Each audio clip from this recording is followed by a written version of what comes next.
We have a reading today. This is a book on two of my favorite subjects by a well-accredited scholar, Shuaib Ahmed Malik. The title is Islam and Evolution, with a subtitle, Al-Ghazali and the Modern Evolutionary Paradigm. This just came out a few years ago. This man is a prolific author, and from what I've carefully reviewed today, but in only one day, I find this man attractive in both sides of this very interesting juxtaposition. Those of you who have tuned into my station know that I have a decided opinion about evolution, as indeed I do about many things in science and so-called science. I also claim to be an Islam man, and I was converted to Islam at the age of 17 without ever having heard of Muhammad or the Quran. But as soon as I came in contact with the Islam culture and the Islam history, and of course the Islam religion, I realized that that's what I have been all along. And so I'm extraordinarily attracted to Shuaib, and I'm sorry I don't know how to pronounce in that language, but this is Dr. Malik, who has some amazing accolades attached to this work, where he attempts to steer a balanced course through this incredibly divisive confrontation between Western pseudoscience, which he does not call it that, I do, and the one and only true religion of the earth, given to the earth by heaven through Adam, Hanoch, Noach, Ibrahim, Moshe, Yeshua, the prophets, and of course Muhammad. We're going to just read without me attempting to make any of my usual interjections. I'm a highly opinionated man. I found it necessary to be such, but in my older age, I am 70, I find that that was very much an interim and rather juvenile attitude. Whether it was correctly serviceable or not, I have been a combative and opinionated man. Although my opinions have changed on many things, showing that it's really not too wise to be overly opinionated. It's much better to steer a course of peace. And that's what I seek to do now in examining these two amazing subjects, which are brought into conflict not just in the modern world, but throughout time. Evolution is a abstract term, it's a blanketing term for a philosophical point of view which has scientific justification to some extent. It is usually associated with the name of Charles Darwin, and rightly so. He was one of the first three very popular expositors of a seemingly brand new idea in science, specifically biology, but with ample support from geology, to make a case for the speciation of man from the ecology, that man is a species. That is not true. I'm just going to say right away that man, of course, is not a species. But for me to say, of course, is to violate what I just said about steering a middle course. On this topic, I cannot change my own opinion, but I can change my approach in communication. Science is collaborative, it is cooperative, and it's supposed to be communicative in a progressive and helpful manner. to all involved. That is not always possible. And so we're going to read from this, and I will be reading this for the first time. I am considered to be an excellent reader. I could tell you why, but hundreds of people have told me that I should be in radio or something of that nature. I was even offered a job as a voiceover performer. I have practiced in English at all levels, and that includes oral communication, which involves such things as intonation, cadence, pronunciation, etc. If it's from my own mind or anyone's mind, one must consider grammar, syntax, the construction of phrases, paragraphs, and putting it all together, some form of understandable speech. I am not of the same caliber as this scholar, and I already know that without having read more than 2 paragraphs of his work. He has written several books, and he is, in my opinion at this early stage, rightly acclaimed as being one of the foremost authorities on this combined subject, which is considered by all involved to be confrontational to the most extreme degree. I will be following Dr. Malik as I read and learn at the same time you follow along with me.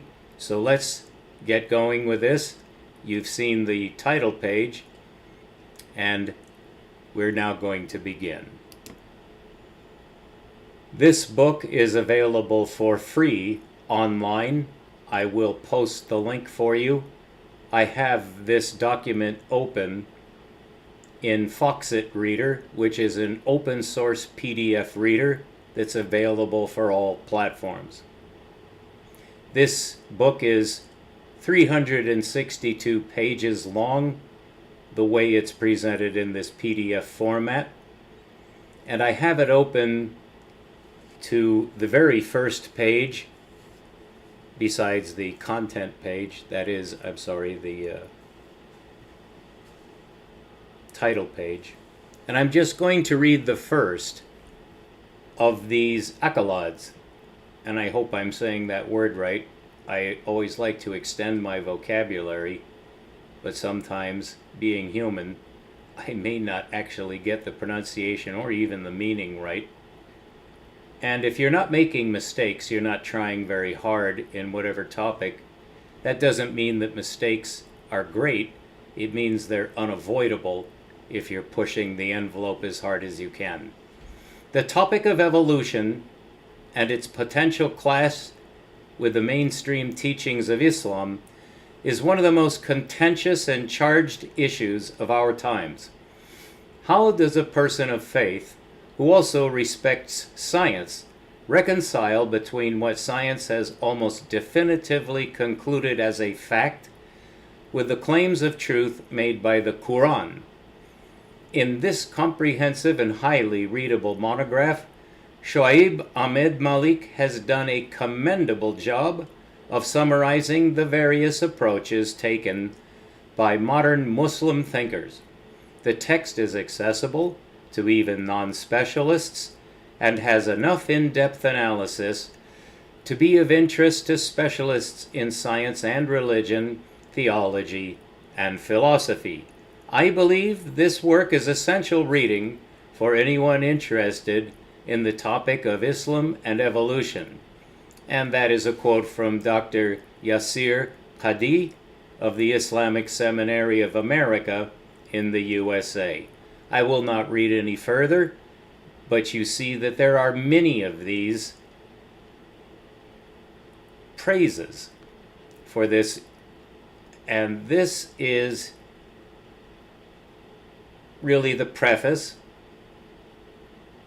or an introduction. There's some more information about some of the other works this man has produced.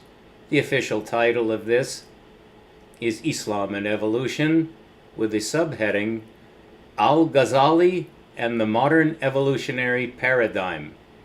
We'll find out about Al-Ghazali along the way. He is an extraordinary scholar from about 1,000 years ago. Copyright page.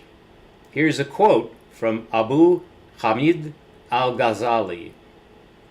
The definitive obligation in investigating the foundations of belief is to maintain moderation and steadiness on the straight path, for either extreme in pursuing the matter is reprehensible.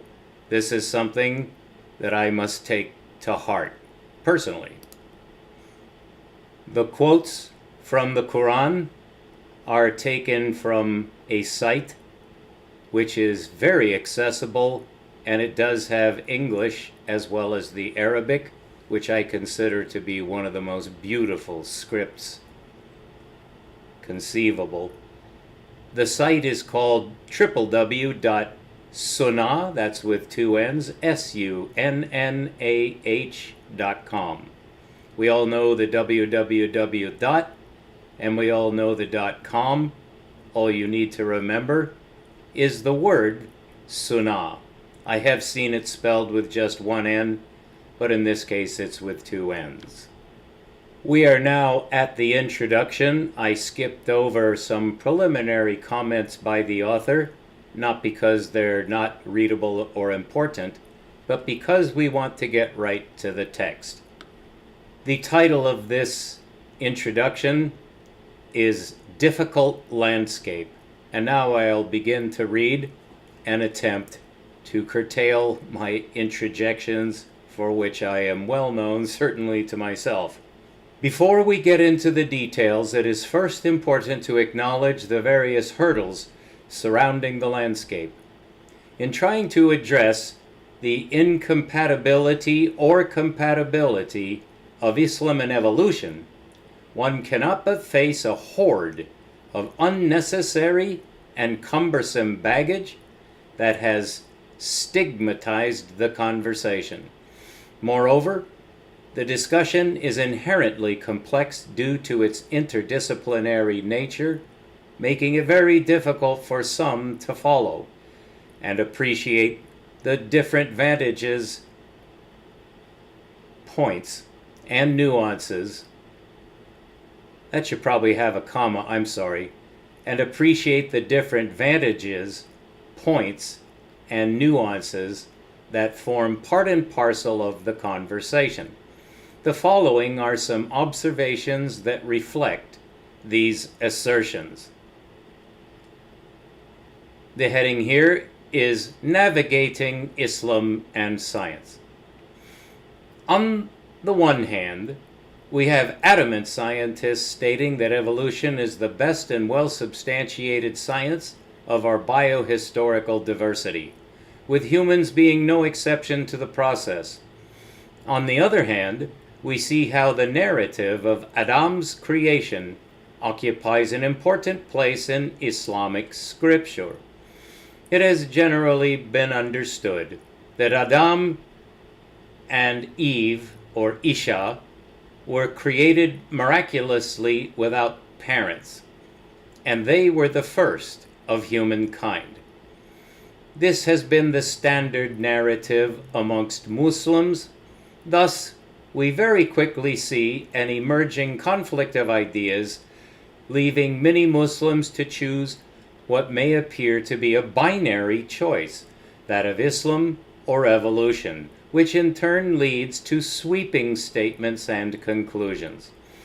Some will choose to reject or doubt the science of evolution because they deem the creation narrative provided by their Islamic teachings to be on firmer ground.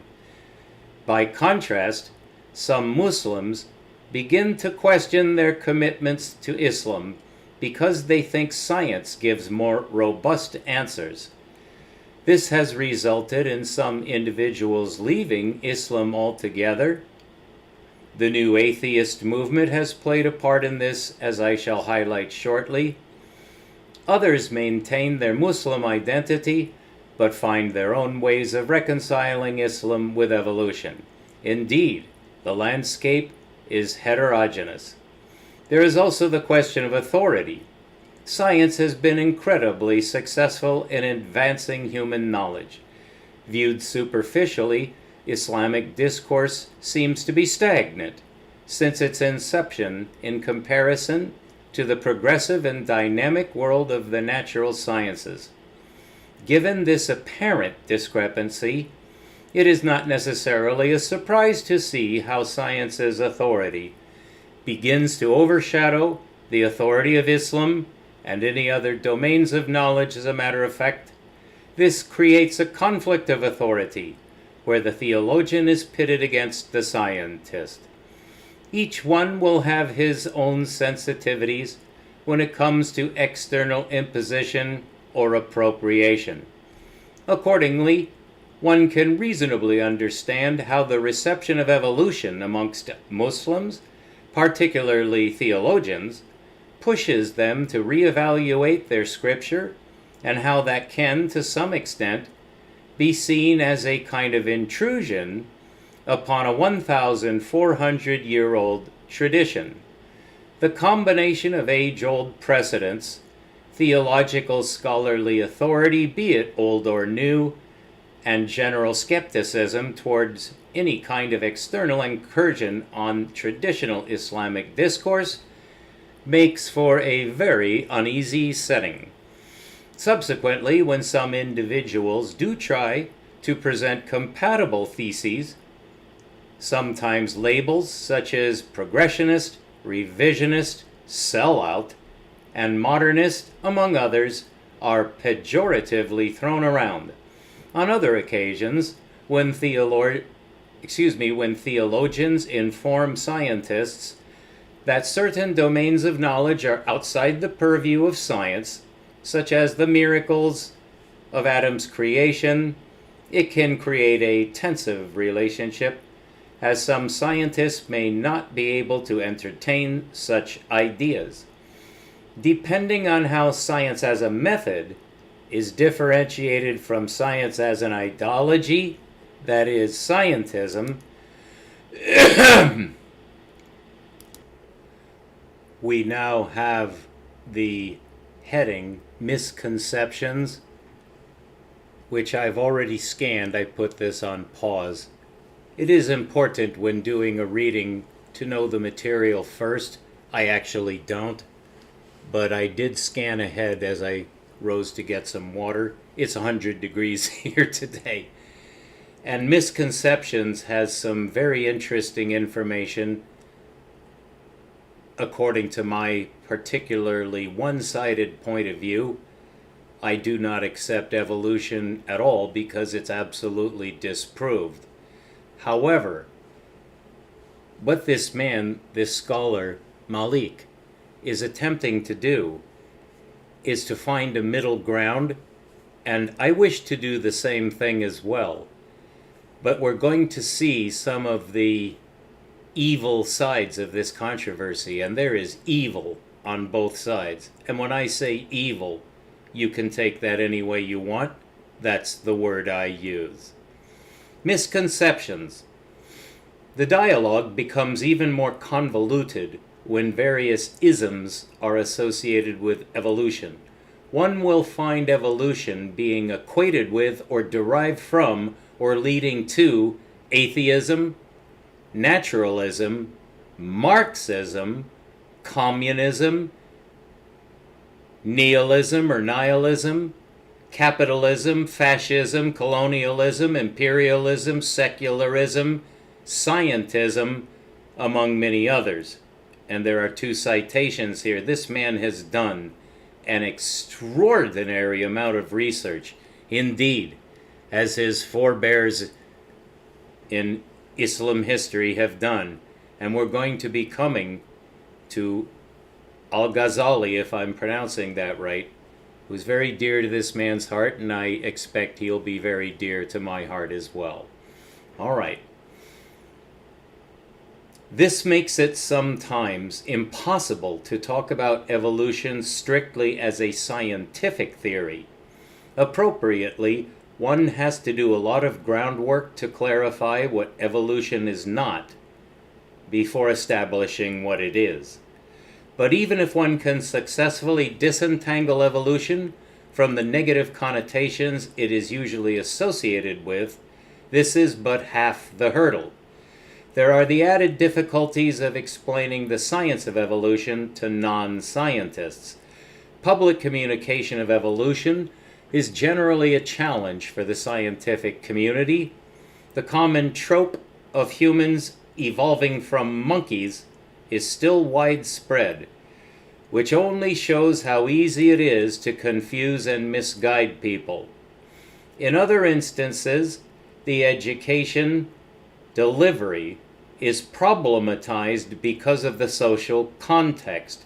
There are several studies which indicate how evolution is viewed negatively, suspiciously, or with hostility in the Muslim pedagogical settings due to religious and cultural sensitivities. While some faults can be traced to problematic educational configurations, another factor seems to be misinformed statements of prominent Muslim theologians and apologists. Consider Zakir Naik, one of the most popular apologists in the Muslim world, who still describes evolution as just a theory, conflating the term's colloquial designation for the scientific one.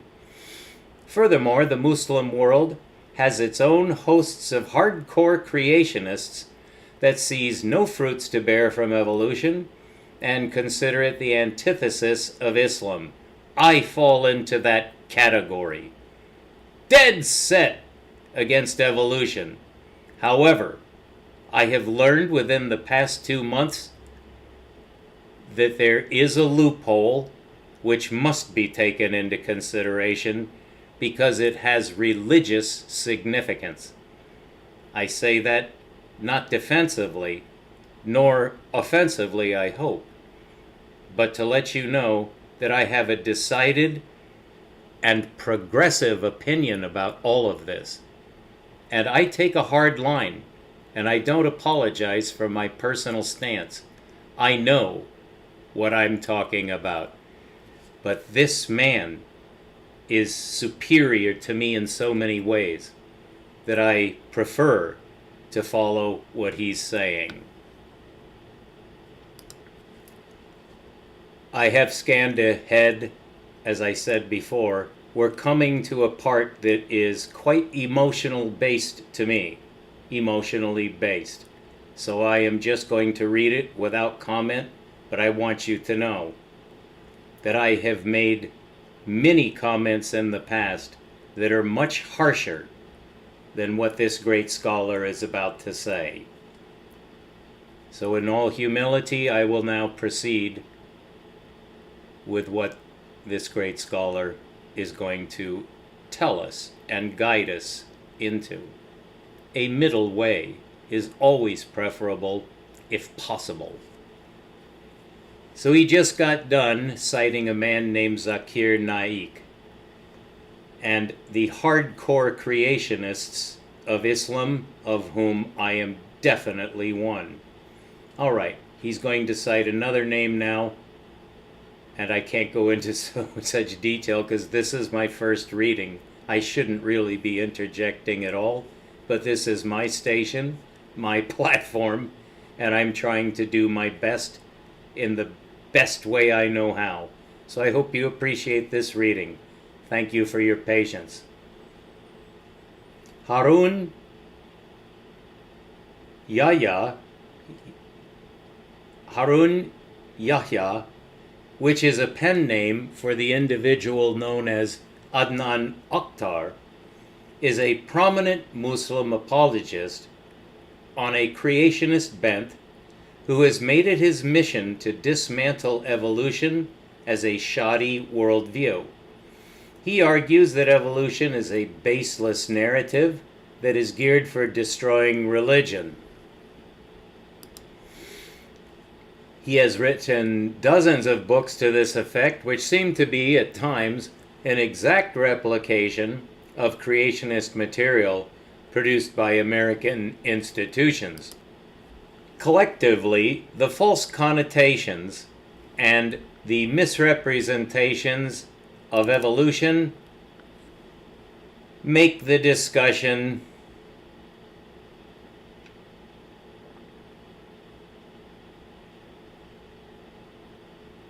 unnecessarily difficult and cumbersome. Pardon me, sometimes I have to pause to hack up some smoke phlegm from the campfire. I have been poisoned with the most toxic smoke ever recorded in California history. I breathed 3 hours of it at its highest intensity. I will die of it. So forgive me, I sometimes have to hack my lungs out. In this next section, we have problematic bifurcations, which is a continuation of his outline of the difficulties involved here. And he will now cite some names which you probably have heard of, at least one of these men. I hate these men from the depths of my soul. So whatever this man says about Richard Dawkins, Daniel Dennett, Sam Harris, and Christopher Hitchens is nothing compared with the venomous hatred I have for these men personally. Richard Dawkins, Daniel Dennett, Sam Harris, and Christopher Hitchens, otherwise known as the Four Horsemen of the New Atheism movement, have made significant strides in creating a wedge between the religious and scientific community. They polarize the discussion with the conflict narrative. Essential to their message is how evolution makes a strong claim against religious beliefs, particularly God's existence. By explaining how evolution undermines believers' beliefs in God via genes and memes, religion becomes a baseless worldview. It is in this light that Dennett calls Darwinian evolution a universal acid, and Dawkins refers to religious ideas like belief in God as viruses. In effect, they are forcing a binary choice, either evolution or religion, in this case Islam, but both cannot be true at the same time. I agree with that part. Some impressionable Muslims who are heavily influenced by the works of the new atheists will not likely see beyond this false bifurcation. So he's steering a middle path. I don't.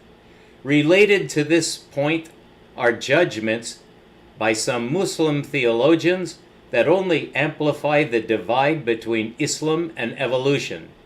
Nuha Mim Keller is a prominent contemporary theologian who asserts that belief in human evolution is tantamount to unbelief, and now he translates that to Arabic. It's tantamount to unbelief, kufr, the adoption of an idea or an action of a behavior that is tantamount to leaving the fold of Islam. The person considered to be in this state, that is, an unbeliever, is called a kafir. End of parenthetical comment.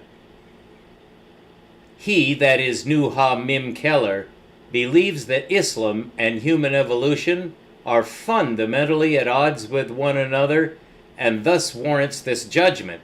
He highlights many reasons for his position, which I will not entertain here. Regardless of the details, other theologians have noted that this seems like an unnecessary harsh measure.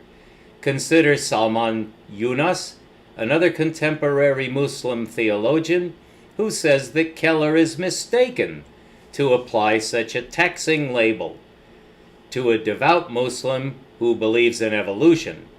For him, an evolutionary reading of the Quran is at best an erroneous one, but as long as one believes that God created Adam even if under an evolutionary narrative, it does not warrant the strong charge of kufr.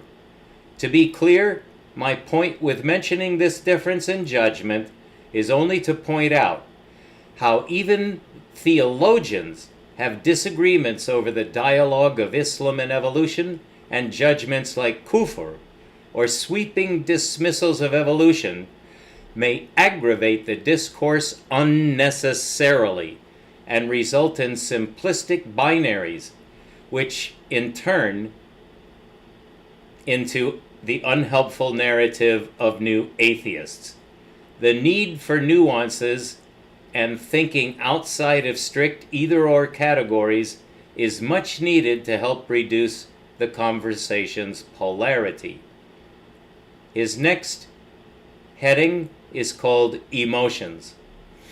Aside from the intellectual component, the conversation of Islam and evolution is very value-laden. Emotions run high when it is suggested that humans are biologically connected with the rest of the biological kingdom. It is not uncommon, at least in my experience, for one to hear contemptuous retorts like, "Do you think I come from a monkey?" Apart from the misunderstanding of evolution, the notion that we have any biological relationships to animals seems like an alien and unfathomable idea, that the theory is sometimes dismissed purely on emotional terms. It may have religious roots, since after all, Islamic scripture does indicate that God created man with honor and dignity. But it can also be seen as an insult according to one's culture. I remember once talking to an old Arabic teacher of mine who was simply disgusted at the thought of the theory. Without even quoting scripture, he felt it was an insult to humankind to have any biohistorical dependence on other lesser animals. There is another episode that accentuates the sensitivity of this topic, and we're going to finish here because after this we're going to come to the nature of this book, which in my opinion is a logical stopping place.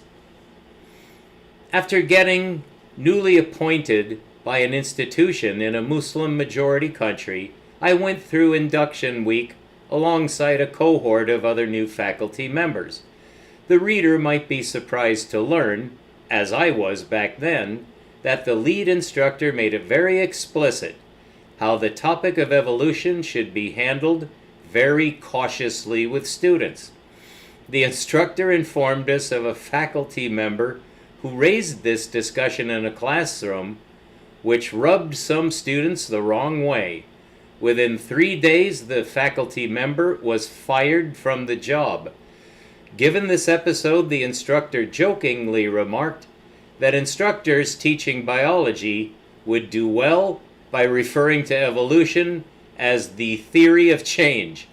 Students hardly get irked by this kind of terminology in the instructor's experience with teaching the subject. In other words, evolution is not just a hot topic, it is a loaded term and should be treated very carefully. While these events may seem trivial, as both scientific and theological truths are supposed to be judged independently of our emotional biases, it highlights another layer of difficulty associated with a conversation. Evolution is neither socially nor culturally neutral. Thus ends our reading from Dr. Malik in this incredible book. I believe it's going to be. I find it so already. I hope you do too. I have my own opinions, which are based in fact and truth. And I don't like false scientists, especially Richard Dawkins and Sam Harris, whom I consider to be beneath the dignity of anybody to even accredit in any way except as monsters. Thank you very much. I hope you tune in for the next reading. I won't be nearly as emotionally charged. Thank you very much.